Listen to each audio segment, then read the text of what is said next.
వృషభ రాశి వారు మాఘ పంచమి సందర్భంగా ఎలాంటి విధి విధానాలు పాటించాలో ఈ వీడియోలో సవివరంగా సంపూర్ణంగా తెలుసుకుందాం. వృషభ రాశిలో ఏ నక్షత్రాలు వస్తారుగా కృతికా నక్షత్రంలోని 2, 3, 4 పాదాలు, రోహిణి నక్షత్రంలోని 4 పాదాలు, మృగశిర నక్షత్రంలోని 1, 2 పాదం కలిపితే వృషభ రాశి. చాలామందికి డేటా బర్త్లు లేనటువంటి వారికి పేరు యొక్క మొదటి అక్షరాన్ని అనుసరిస్తూ ఆ రాశిని తెలుసుకునే ప్రయత్నం చేద్దాం.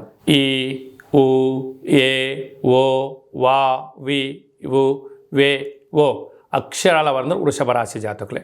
వృషభ రాశి యొక్క అధిపతి శుక్రుడు. వీరికి పంచమ స్థానంలో కేతు సంచార స్థితి ఉండడం వలన నూతనంగా వివాహమైన దంపతులకు పుత్రిక సంతాన యోగము, పిల్లల యొక్క చదువులు, పిల్లల యొక్క అభివృద్ధి, పిల్లలకు ఉన్నతమైనటువంటి స్థితిలో స్థిరం చేయడానికి తల్లిదండ్రుల యొక్క ఆలోచన విధి విధానము అద్భుతమైన విజయానికి నాంది చెప్పి గమనించాలి. అష్టమంలో కుజుడు శుక్ర సంచార స్థితి. కుజదోష ప్రభావం కారణం వలన మీ జన్మ నక్షత్రం రోజున మంగళ శనివారముల యందు దూరావాయు జల ప్రయాణాలు పెట్టుకోకపోవడం వలన 90% సమస్యలు నివారించడానికి అవకాశాలు ఉన్నాయి. ఆవేశానికి ఇది సరైన సమయం కాదు. ఆలోచన, జ్ఞానము, ఆధ్యాత్మిక చింతన యోగదాయకం అని చెప్పి గమనించాలి. భాగ్యస్థానంలో రవి బుధ సంచార స్థితి కారణం వలన బుధాదిత్య రాజయోగం. భార్య కానీ భర్త కానీ ఉద్యోగ ప్రయత్నం చేసేటువంటి వారికి ఇది చాలా మంచి కాలము అని చెప్పి గమనించాలి.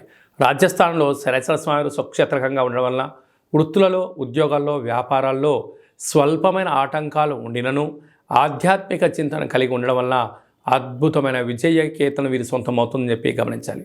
లాభస్థానంలో రాహు. అన్నింటా విజయం మీ సొంతం. పెట్టుబడులు, నూతన గృహాలు, భవనాలు, ఫ్యాక్టరీలు, కర్మాగారాలు, క్రయ విక్రయాలు వీరికి యోగదాయకం అని చెప్పి గమనించాలి. వ్యయంలో దేవగురు బృహస్పతి సంచారం చేయడం వలన కొద్దిపాటి దూర వాయు జల ప్రయాణాలు చేసేటప్పుడు ఆలోచించి చేయడము, సమయం ధనాన్ని వృధా చేసుకోకుండా కాపాడుకోగలిగితే అంతా మంచి కాలమని చెప్పి గమనించాలి. హోటల్ వ్యాపారస్తులు, స్వీట్ వ్యాపారస్తులు, సాఫ్ట్వేర్ రంగం వారు, రాజకీయ రంగం వారు, వ్యవసాయ సోదరీమణులు, స్కూల్ టీచర్సు, అడ్వకేట్సు, న్యాయవాదులందరికీ కూడా ఇది చాలా మంచి కాలము అని చెప్పి గమనించాలి.